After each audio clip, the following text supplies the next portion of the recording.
Bonjour à toutes et à tous, je suis très heureuse de vous retrouver pour cette guidance express des derniers jours de 2025. Voilà quels sont les conseils, les énergies, qu'est-ce qui arrive à nous. Mais avant toute chose, merci d'être sur ma chaîne L'étincelle Tarot. Vous pouvez, si vous aimez cette vidéo, la liker, la commenter, la partager et surtout, n'oubliez pas de vous abonner et d'activer la cloche de notification. Voilà, donc avec un petit Rider-Waite, nous allons voir le chariot. Ah bah écoutez, ça c'est quand même très très fort comme énergie. On a donc déjà là un arcane majeur, la 7, donc le chariot, qui est vraiment un arcane de succès, d'avancement, de progrès, de déplacement, parfois même de déménagement. En tout cas, avec cette carte, il y a vraiment une notion de réussite qui est associée. Donc là, on va voir, on va affiner un peu avec une ou deux autres cartes de tarot pour voir peut-être quel domaine ça concerne. Est-ce que c'est vraiment une énergie générale de réussite, émotionnelle, sentimentale? Ouh là là, c'est très très beau. Alors, je vais vous dire tout de suite l'image que j'ai sur ce 5 de Pentacles. Le 5 de Pentacles, je ne sais pas si vous voyez cette scène, elle me fait penser à l'histoire de la petite fille aux allumettes. Moi qui ai un conte que j'adore et que j'ai toujours trouvé mais tellement triste. Et ça, le 5 de denier me rappelle ça. Quand on est vraiment, alors qu'il fait chaud dans les maisons, qu'il fait chaud dans les appartements, qu'on voit la lumière derrière les carreaux, et ce sentiment, en fait, et cette réalité aussi d'être dehors et de regarder le bonheur des gens de l'extérieur et de se dire que nous, on porte toute la misère du monde sur nos épaules. Alors déjà, une pensée pour les gens qui sont en souffrance et en difficulté. Et puis, par ailleurs, ce 5 de denier nous interpelle sur un sentiment de manque qu'on peut avoir, un sentiment d'isolement, de solitude, mais aussi de manque concret, je veux dire de manque de moyens financiers, matériels, et de se sentir un peu isolé à la porte du bonheur, vous voyez?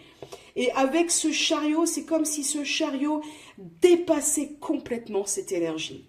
Alors que ce soit un manque matériel, concret, spirituel, émotionnel, je trouve ça magnifique dans cette période de fin d'année qui est très remuante, je trouve, qu'on soit seul ou en famille. C'est normalement pour moi une période de partage, d'amour.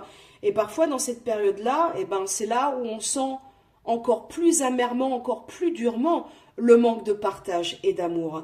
Le chariot vient nous dire il y a quelque chose de positif, il y a quelque chose de très optimiste en fait qui arrive très rapidement.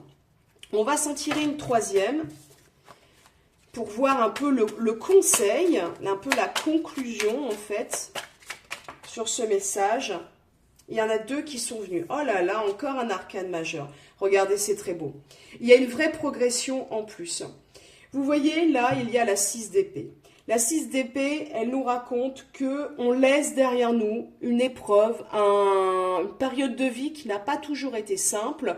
Ça peut être une période très courte, là, sur cette fin d'année, ou même une période plus longue qui a été pesante, pénible. Et on part vers d'autres horizons. On va vers d'autres rivages, là où peut-être une réalité plus riante, plus joyeuse, en tout cas plus en adéquation avec nous, nous attend. Donc c'est quand même très porteur d'espoir. Et je vais vous dire, on commence par le chariot, on termine par l'impératrice, donc deuxième arcane majeur ici qui vient s'inviter en fin d'année. L'impératrice, c'est vraiment la notion d'aisance, de projet fécond, de créativité, de charisme, de communication.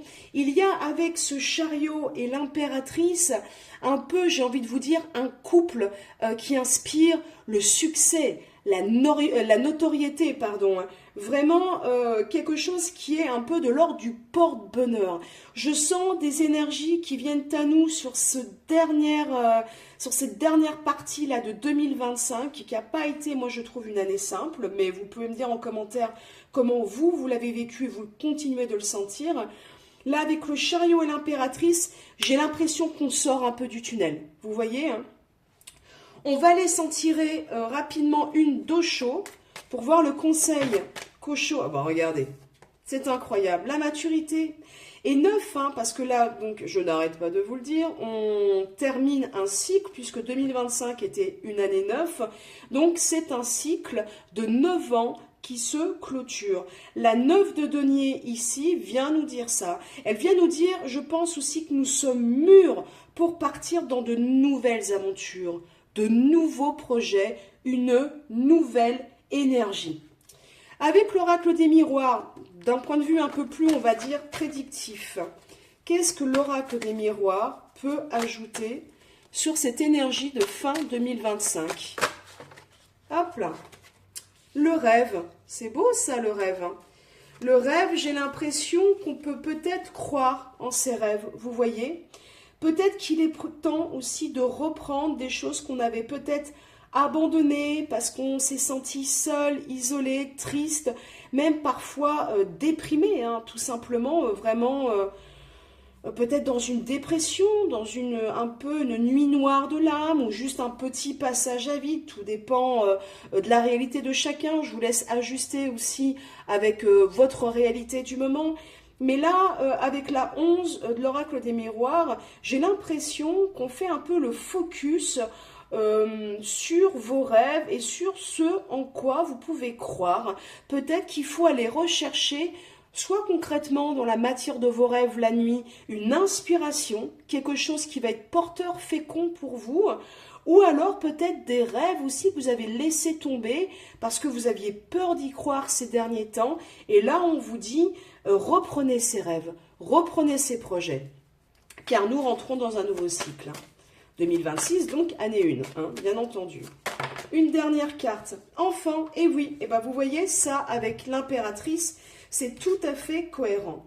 Qu'il s'agisse d'un enfant concrètement, ou de façon plus générale, pour la plupart d'entre nous, qu'il s'agisse en fait d'un projet fécond, il y a quelque chose qui arrive à nous qui est de l'ordre du nouveau, du renouveau, de la nouveauté, un nouveau projet, quel qu'il soit en fait, professionnel, perso, créatif. En tout cas, il y a quelque chose qui s'enclenche et qui annonce 2026. Allez, on s'en tire une dernière de l'oracle Tchékoly, que j'ai pas sorti depuis des années-lumière. J'adore ces illustrations, elles sont si belles. Qu'est-ce que cet oracle peut nous dire? La 20. Alors, je vais aller voir avec vous le livret parce que ça fait très longtemps que je ne suis pas allée voir ces cartes. Elles sont quand même de toute beauté. Hein. La 20, karma. Vous rappelez-vous de ce que vous avez fait, cette chose pour laquelle vous vous êtes senti un peu coupable. La voilà à nouveau. Vous avez toujours su que cela allait arriver et cette fois, il n'y a pas moyen de l'éviter. Le karma est le reflet de nos actions antérieures qui se manifestent dans notre vie actuelle. Bon, affirmation positive, rappelez-vous, le destin n'est pas la même chose que le malheur. L'avenir semble bon à partir d'ici.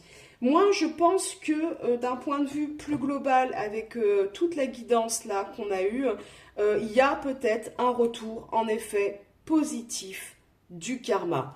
Voilà, je vous laisse sur ces messages et sur ces énergies optimistes et ça fait du bien. Et puis, on se retrouve pour 2026. Alors, je vous souhaite une belle fin d'année 2025 à tous. Prenez soin de vous et à très bientôt.